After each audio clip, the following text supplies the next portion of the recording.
বাস্তবিক পক্ষে আজ আমরা মুসলমান যারা আছি, আমরা ইসলামের জন্য সবচেয়ে বড় ক্ষতির কারণ হয়ে দাঁড়াচ্ছি। আমরা মুসলমানরা ইসলামের জন্য সবচেয়ে বড় ক্ষতির কারণ হয়ে দাঁড়াচ্ছি।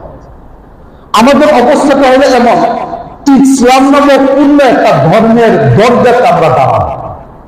যদি আমরা ইসলামকে পরিপূর্ণভাবে মেনে ইসলাম নামক সেই ঘরের মধ্যে ঢুকে যাইতাম, তাহলে আমাদের আদর্শ, আমাদের নীতি, আমাদের নৈতিকতা, আমাদের সব কিছুকে দেখে দলে দলে মানুষ ইসলাম ধর্ম গ্রহণ করে। বাস্তবিক পক্ষে আজ আমরা মুসলমান যারা আছি, আমরা ইসলামের জন্য সবচেয়ে বড় ক্ষতির কারণ হয়ে দাঁড়াচ্ছি। আমরা মুসলমানরা ইসলামের জন্য সবচেয়ে বড় ক্ষতির কারণ হয়ে দাঁড়াচ্ছি।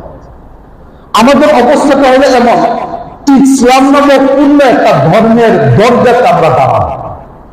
যদি